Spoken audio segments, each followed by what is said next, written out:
Each and every one of us has been impacted in 2020. It has been a difficult year, to say the least, but also a good year. You have made it to this milestone, and through many adjustments. To name a few, you have converted dining room tables to demonstrate physical exams.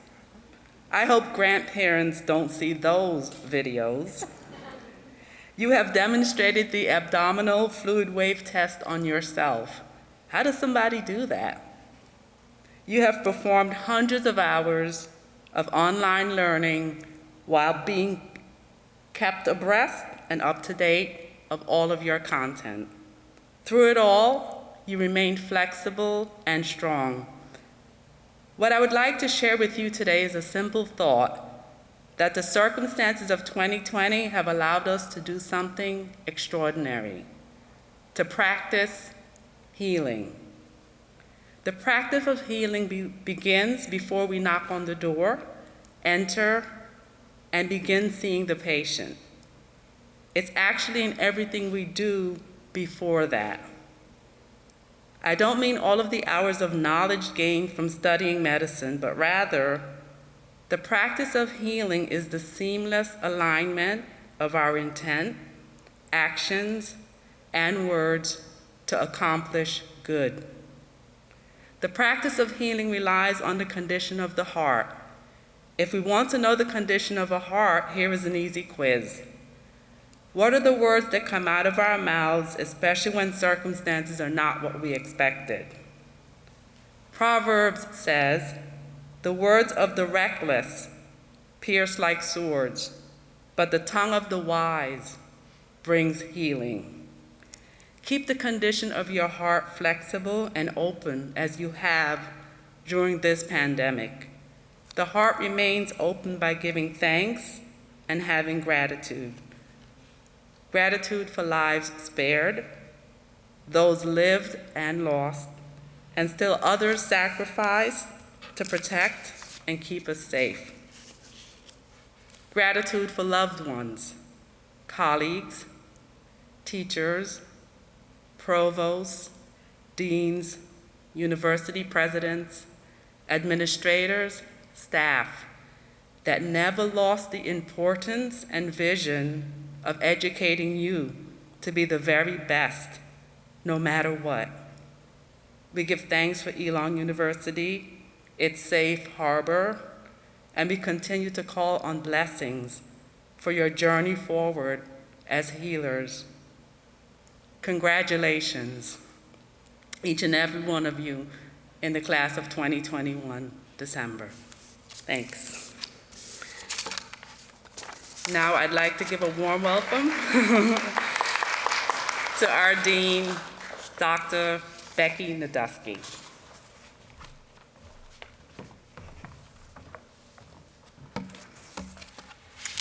Good morning. On behalf of the School of Health Sciences, I would like to welcome you to the 2020 White Coat Ceremony. To our faculty and staff, thank you for the wisdom and guidance you offered our students through this truly challenging year. Your commitment to their education never wavered, from our rapid move online to mastering classroom technology to offering wise counsel when everything just felt like too much.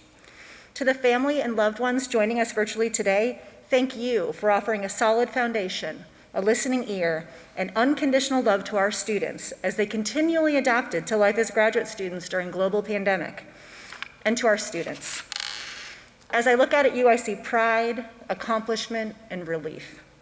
The PA school journey you have conquered thus far was certainly and completely different than anything you could have expected last January when you arrived at Elon. I counted the weeks that you were here as regular PA students, and it was 10. 10 weeks of being a regular PA student, 10 weeks of being fully online, 10 weeks of blended learning, and then 10 weeks of returning to something that felt like a new normal for us. Those first 10 weeks feel like a lifetime ago. And yet, here we are at the White Coat Ceremony. You made it. You are well prepared and you are ready to move into the next phase of your PA education, the greatly anticipated clinical year. Your commitment to Elon, the Department of Physician Assistant Studies, and your career as a PA make me incredibly proud. The white coat you will receive today is a symbol that we believe in you, that you have completed the didactic requirements and are ready to advance your learning and represent Elon University in the community and clinical environments. Rather than thinking of this as a finish line, you should be prepared to start again. You'll engage with new teachers, some of whom may not be PAs. You'll be challenged to think on your feet and sent back to your resources to check and double check, making sure your tests, diagnoses, and treatments are efficacious. You will have moments of great vulnerability. I encourage you to cherish these, as humility is a trait often undervalued in the health professions. But most often, you'll be amazed by how much you know, how much you have learned, and how much you have grown over the past year. You are ready. At Elon University and within the School of Health Sciences, we are committed to fostering respect for human difference, passion for a life of learning, personal integrity, and an ethic of work and service.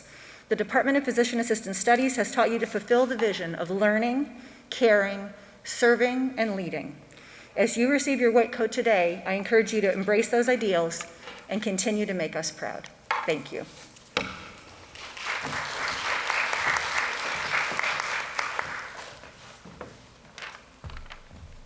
Okay. Our keynote speaker today is Ms. Cassie Frank. Cassie hails from Maryland and received her physician assistant training at Emory University School of Medicine.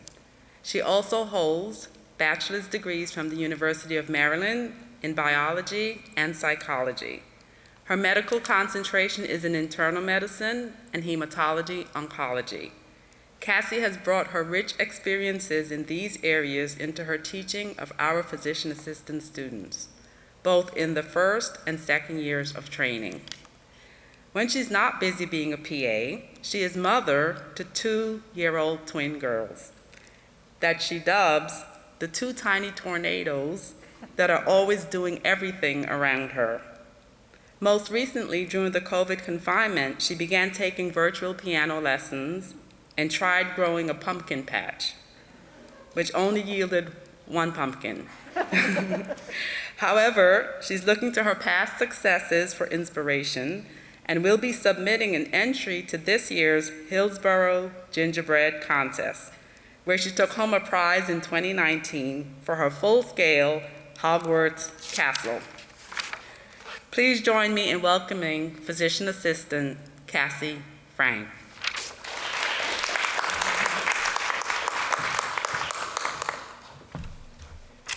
Thank you. Can you hear me? This is better than Zoom. I can't break up, right? Like, it can't freeze. Also, I only have to look good from here up. It's awesome. So thank you guys so much for inviting me here today. It's an honor this year of all years to be welcoming you to clinical medicine. It feels really fitting that I was able to see all your stunned faces on day 1 of PA school for you guys. And I get to see at least half of your stunned faces today. They look a little bit better, a little less scared. So it was really hard to decide what to say to you today. It's been a really challenging year for everyone, but this year, more than other years, a lot is going to be asked of you as you move forward. You're gonna face challenges I can't tell you how to handle because they're new for me too. You're gonna have people who need you, people who respect you, people who lift you up. You're gonna be called a hero. You're also gonna have people who demean you, who discount your efforts, who make our collective job more difficult. We're all navigating how to do this with grace, and in this effort, I'm walking beside you. And so I know that you'll all meet this challenge with me, and I look forward to doing that. With that in mind, though, I thought today I would endeavor to give you my best pieces of advice for your next year of training and beyond that.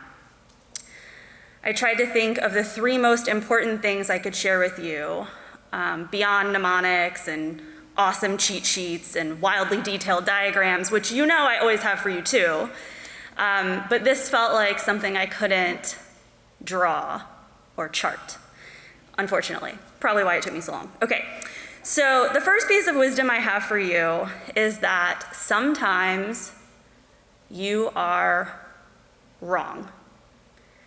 I'm certain you've had this experience on paper, you've had a red X on something, you've had a bad exam score, but it feels a little bit different in clinical medicine, and being wrong doesn't go away just because there's not a Scantron to fill out. No matter how much you think you know or how hard you've tried to learn, to assess, to plan, sometimes you are going to be wrong. I'm going to give you a little example.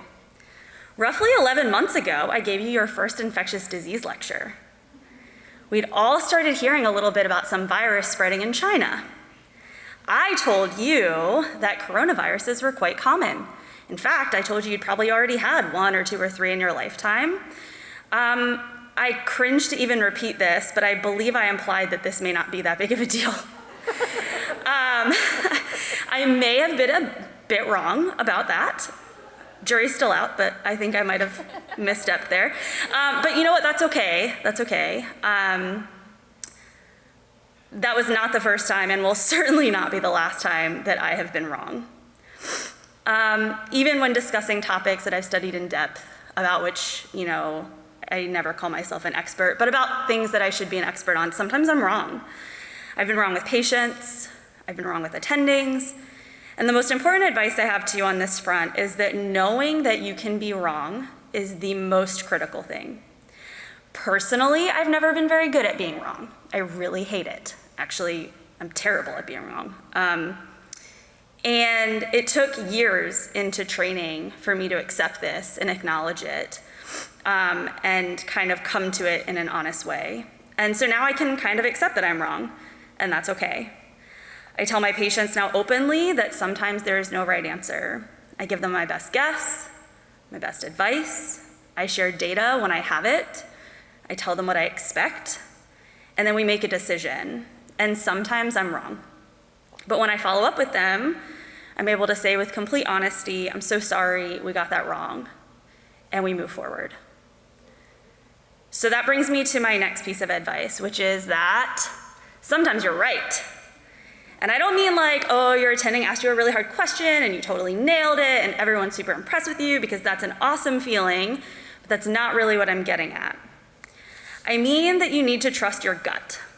Sometimes labs don't seem right and they bear repeating. Sometimes a diagnosis does not quite fit and you feel a little unsettled. Don't ignore that feeling. Sometimes these are simple things and sometimes they're more nuanced things. You may sense that a patient is pursuing a treatment for the wrong reasons, that their family is influencing your conversations, and you may recognize that they need to be approached privately so that they can openly express how they really feel about what they're doing. You may have a mother that doesn't quite feel comfortable with the discharge of her child, and you might take a little extra time with her and with the patient's chart before you send them home. You may sense that a patient is just a little bit off and repeat vitals a little bit sooner, send cultures a little bit earlier. As an example, I recently had a patient with a diagnosed pulmonary embolism. So this is someone who's referred to me in follow-up. You should know this, but here's a little hint to get you into next year. An unprovoked pulmonary embolism typically is treated lifelong with anticoagulation. This patient came to me with a chart stamped pulmonary embolism, and things just did not add up. He had a CT scan that said pulmonary embolism. He had an ICU stay for a pulmonary embolism, but he also had newly diagnosed COPD. He also had a negative D dimer. He also had no risk factors. Something was not right. Now, years ago, I might have said the radiology report says PE, and now you're on blood thinner for life, and moved on. I would have trusted a radiology read beyond my own interpretations, and I would have trusted a discharge summary. But this time, something just got to me about it. I just didn't feel like I could commit this person to lifelong anticoagulation without digging a little bit deeper. So I called a radiologist, any old radiologist. I just called the reading room, and I said, somebody look at this for me. And the first radiologist I talked to said, I wouldn't call those PEs, that's motion artifact. And I was like, okay, now what? So I called another hematologist. I said, hey, what do you think about this? And he said, you know what, let's call another radiologist. We called another radiologist, a third read, who said that's not a P. There is a consensus. This man had a COPD exacerbation, a misread CT scan, a miswritten, misinterpreted discharge summary, and I was able to call him and say, hey, stop your blood thinner. This person would have ended up on lifelong anticoagulation. That could have led to a GI bleed. That could have led to a traumatic bleed. These are risks he didn't need to take, and that years ago I wouldn't have questioned because I was new and I trusted others more than I trusted myself. But this was a good catch, and sometimes you need to recognize that you're right. It can save lives, it can save money, it can save time, side effects, et cetera, et cetera, et cetera. Now, I would also caution you that you may have disagreements with other providers, and you may see things that other people don't see. You should expect that your knowledge, your reason, and your ethics will be pushed, stretched, and tested.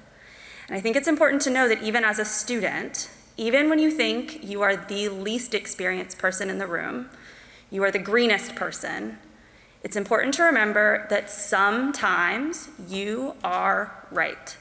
And if you do the right thing, if you trust and follow your gut, you will not have any regrets about how you practice. Now, even though, refer to advice number 1, sometimes you are wrong, but sometimes you're right. And so you should trust that feeling and at least explore it. And so then the last piece of advice that I have for you, make a lot of friends. That may seem like weird advice. It's not clinical. It's not necessarily explicit to your clinical year. I would say carry that forward when you get your first job and your second job and your third job. Make lots of friends around every corner, on every floor, in every city. Keep your PA school friends. Make friends at conferences, on Zoom, I guess, this year. Befriend nurses, befriend CMAs, befriend the environmental services people, befriend residents and fellows, befriend attendings, befriend consult attendings, and definitely the barista at the hospital coffee shop. So why? Because medicine is a team sport. Being in healthcare is a team sport. When my friends from PA school, I'm telling you, this happens like once a week. When they have a heme question, I get a text. Hey, what do you think about this? When I have a question about pediatrics or pulmonary medicine, they get a text. When I get to a patient that has been referred to me and has needs for care out in rural North Carolina, I call a doctor who I met as a resident, who I befriended as a fellow, who now works out in the county that I need care for my patient, right? And so years and years ago, I started that relationship, and now it benefits the patient that it's there. I went to the wedding of a fellow from my psych rotation that I met on my psych rotation. I ended up going to her wedding. One of my former UNC Starbucks baristas was first a student of mine, a pre-health student at a community college, and then she was my barista, and now she's a nurse. I have CMAs for my floor that are now PAs. I have former attendings from Emory that are on the national news all the time. And then recently, I saw this awesome article about the COVID response and testing by this guy at Harvard. I was reading it, and it was being shared all over the place, and I was like, man, this guy's brilliant, and his name looks really familiar. And I looked at my phone, and sure enough, I had the guy's cell phone number, because he was a PhD candidate med student on inpatient service with me at Emory years and years ago. Now, I admit I didn't use his phone number and text him my fangirl messages, but I could have, because I had his contact information, because I kept it from all those years ago. So I would just advise you, as you meet NP students, med students, fellows, everyone, keep their contact information, keep in touch with them, make friends, because you never know when they're gonna need you or when you're gonna need them. These people are going to grow, they're going to evolve, just like all of you. They're gonna move. And we're all stronger the more connected that we are. And so in that same vein, please keep my email address. Reach out to me. I don't know if I gave your class my cell phone number. That you could maybe delete. But my email address is all yours. Please keep in touch. You are going to grow, you're going to evolve. This is just the beginning. So those are my 3 pieces of advice. Sometimes you're wrong, sometimes you're right. You should make a lot of friends. That's all I have for you as you leave the land of books and pens and paper and enter the world of real, live people who are depending on you, who are going to trust you, who are going to inspire you, and people that I feel very confident that you're ready to care for.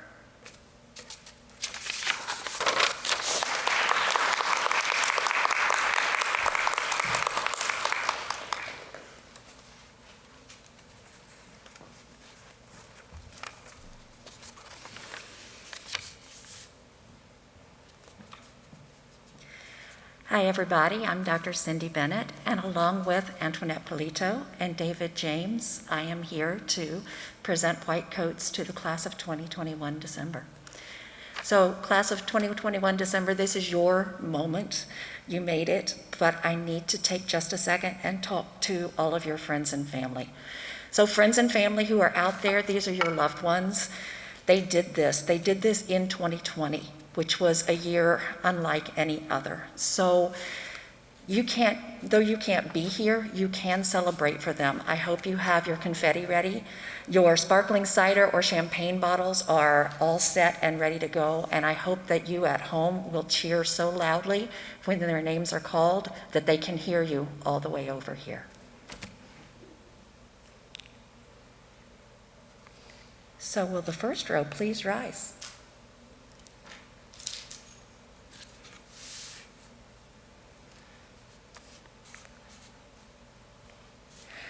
Madison Accra.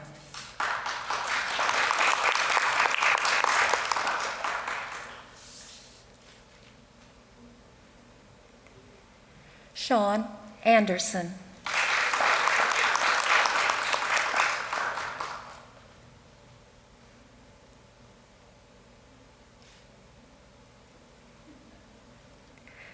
Sana Barde.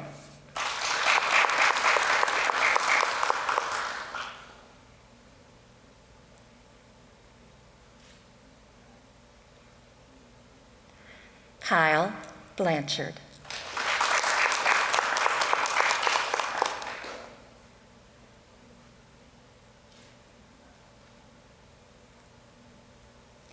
Nicholas Blum.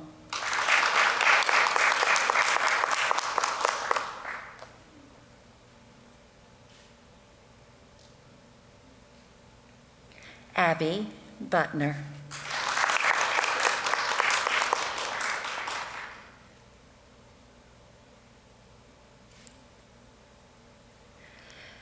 Jordan Chandler Perks.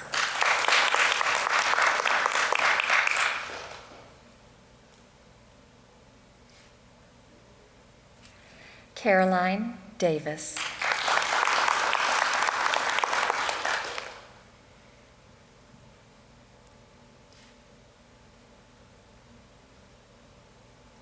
Kate Ford.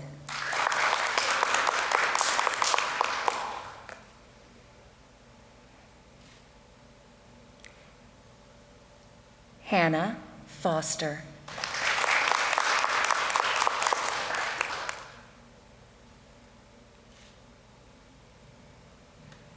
Cassandra Gonzalez Hernandez.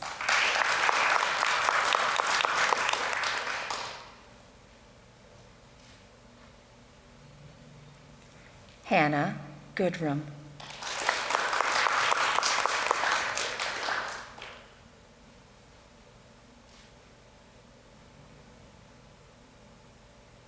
April Greisinger.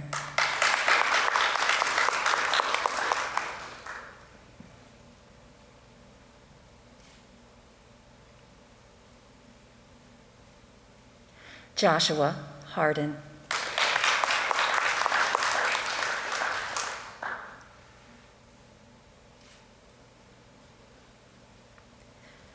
Lauren Johnson.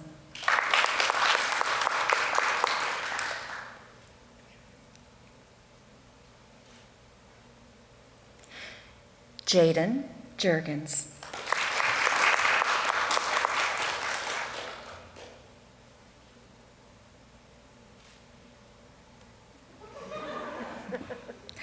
Megan Lang.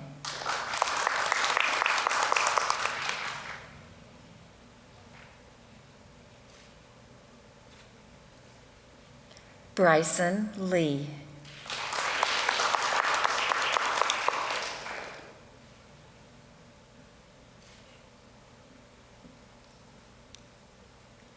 Sarah Mason.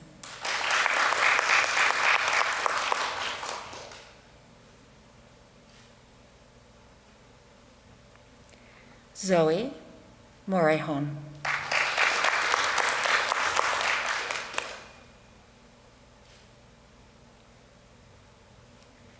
Jonathan Neff.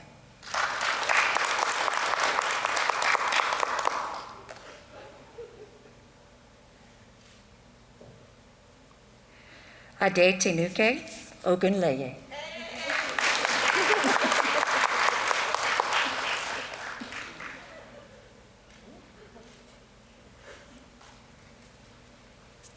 Caitlin Page.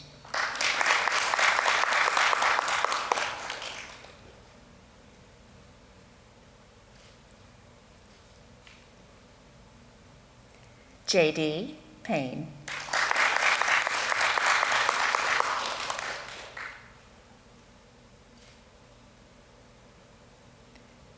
Kristen Place.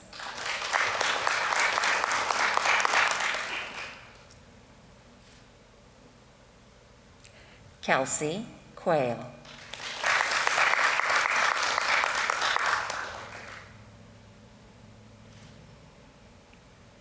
Carly Ross.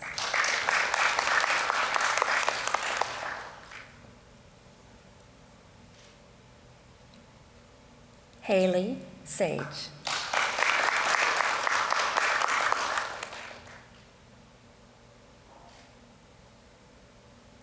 Amelia Sagan.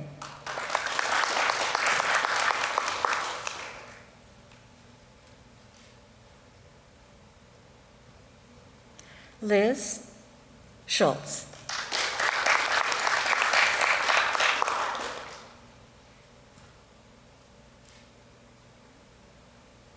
Stephanie Schwartz.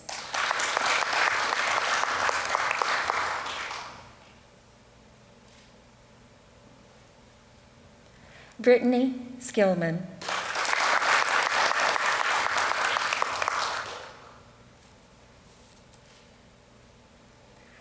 Laurel Sykes.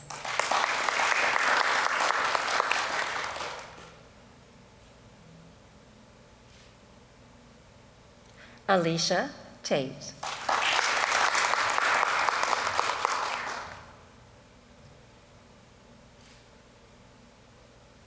Amanda Tobin.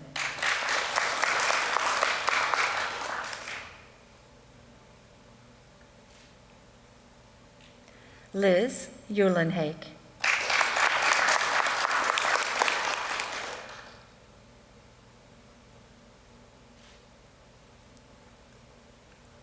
Christina Walters.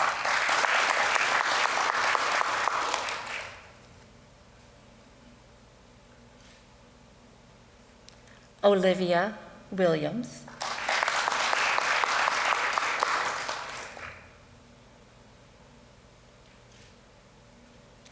Maxwell Wilson.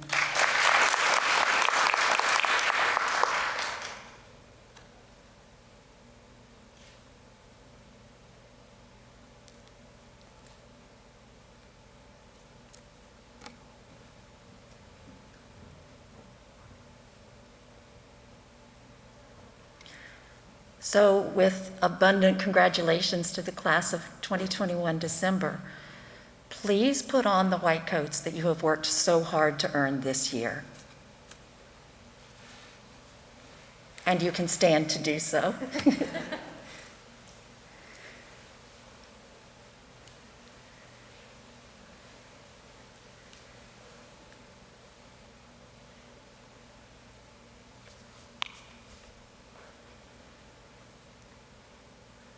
How does it feel?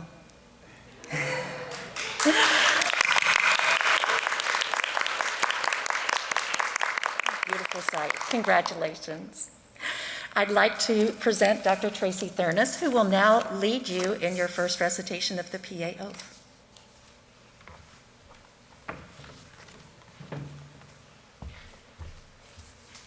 Thank you, Dr. Bennett. So I'm going to ask the class of 2021 December to stand back up. You all look so great in those white coats. We have to look at you a little bit more. All right, so you all have the professional oath with you, and so I'm going to ask that we all recite this together. Are you ready? It's your first task. All right. I pledge to perform the following duties with honesty and dedication.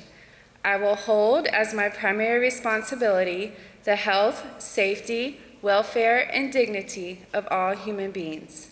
I will uphold the tenets of patient autonomy, beneficence, non-maleficence, and justice. I will recognize and promote the value of diversity. I will treat equally all persons who seek my care. I will hold in confidence the information shared in the course of practicing medicine. I will assess my personal capabilities and limitations, striving always to improve my medical practice. I will actively seek to expand my knowledge and skills, keeping abreast of advances in medicine. I will work with other members of the healthcare team to provide compassionate and effective care of patients. I will use my knowledge and experience to contribute to an improved community. I will respect my professional relationship with the physician. I will share and expand knowledge within the profession. These duties are pledged with sincerity and upon my honor. I think that deserves a round of applause. All right, at this time, the class may be seated.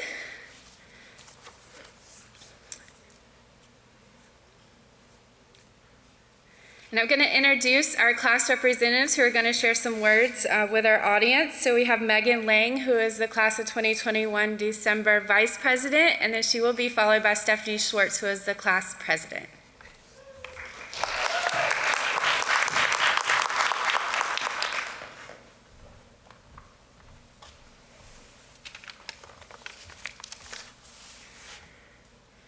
Hi everyone. For those who may not know me watching virtually, my name is Megan, and I am this year's class vice president. I'm here today to give you all a 15,000-foot overview of my thoughts on the year. Today marks our transition from classroom to clinic, from sitting in the Francis Center or our homes, reading and watching lectures all day, to putting our knowledge to the test in the real world.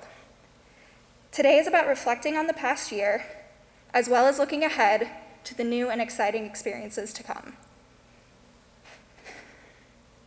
As I do this, something that keeps coming to mind is don't take yourself too seriously. Let me take a second to explain to you what I mean by that. We've chosen an extremely serious profession. The responsibilities we will hold as PAs are very serious. With all that seriousness, it can be really difficult to remember that sometimes we don't have to take ourselves so seriously. We're allowed to not know all of the answers. We're allowed to ask for help. And we're allowed to have fun in our jobs. That might not always be easy, but it's really important. And this year has been a perfect example of that. Because having fun was not always easy, but we managed to do it. And if you can't think of an example right now, let me remind you of just a few. Our dance party on the last day of anatomy lab with Dr. Bennett and Dr. Zimmerman. Tina breaking out her British accent for the first time. Dr. Lynch randomly showing up to class in a wig or lecturing to us from the Lynch compound closet. Johnny's infamous Facebook memes, shout out to my personal favorites, Baby Bryson and the tree, or our wet, wacky, and wobbly Halloween costumes. We have all spent this past year working really hard and trying to learn as much as possible to be great providers. And we all take the responsibility of being healthcare professionals seriously. The work ethic, tenacity, and resilience we've shown this year proves that. What I hope for each of us as we begin this next phase of our journey is that we remember to show ourselves grace, find joy in our new experiences, and know that we can take this career seriously without taking ourselves so seriously. Thank you all for an absolutely unforgettable year, and I wish everyone the best of luck on rotations. Thank you.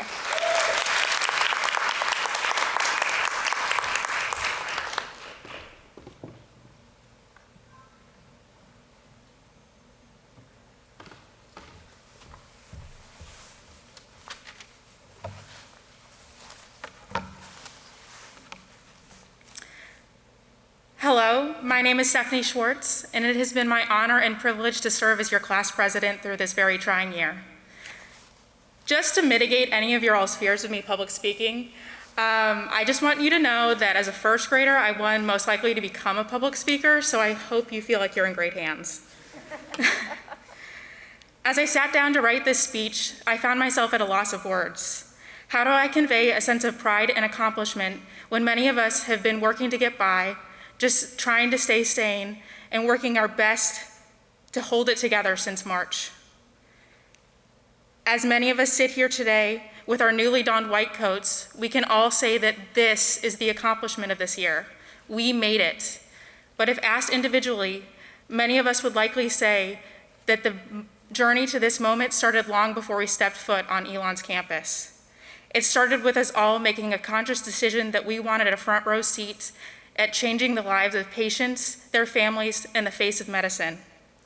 Like Dorothy, we have been traveling down a metaphorical yellow brick road to reach Oz or PA school, where we would finally achieve the accomplishment of becoming a physician assistant. Unfortunately for us, and very much like Dorothy, in order to do this, we would have to get the broom from the Wicked Witch of the West, which we know by a different name, the coronavirus. Although we still have 12 more months to fully achieve our goals, I want you all to think of this white coat as one of many brooms we have all successfully earned on our journey to becoming physician assistants, because we need to celebrate the victories and triumphs we have achieved to get to this place today. Every hard day, every tear shed, every painfully awkward H&P video we performed on a loved one or classmate showed us that when it comes to reaching our dreams, nothing can stop us, that this challenge could not break us. As we leave here today, we begin our journey as independent students on clinical rotations.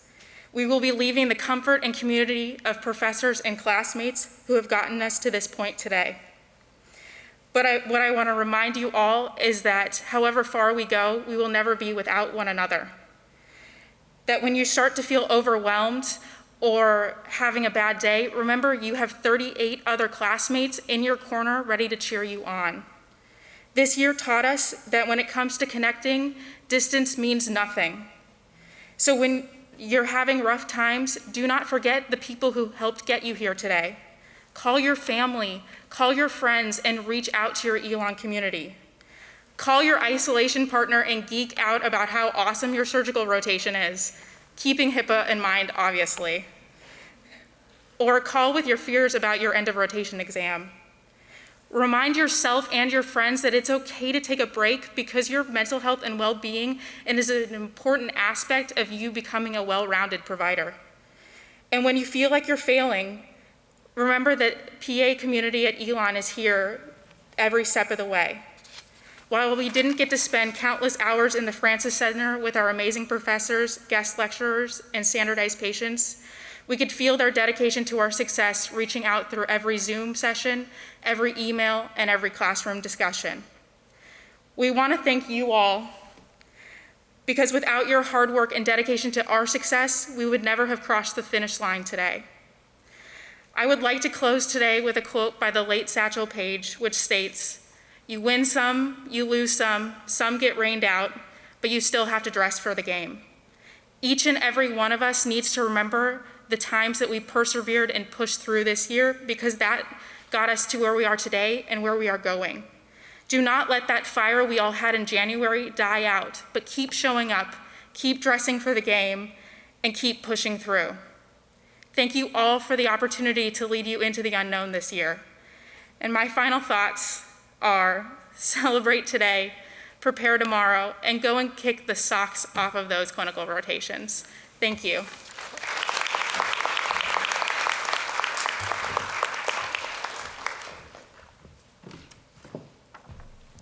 Okay, I think you all deserve one more round of applause. So faculty, everyone join me in congratulating you on your success today. We'd like to thank everyone who made this ceremony possible today. I especially like to give a extra thanks to Ms. Lynn Wenz, who insisted on doing everything possible to make this exactly as it has been for everyone else who came before you. So let's give a hand to Ms. Wenz. This concludes our white coat ceremony for the class of 2021 December. We'll be moving to your photo session. Professor James will be calling you by your assigned role, so please stay seated until he does that. Al will meet you outside in the hallway to point you to where the photo setup will take place. Thank you so much again.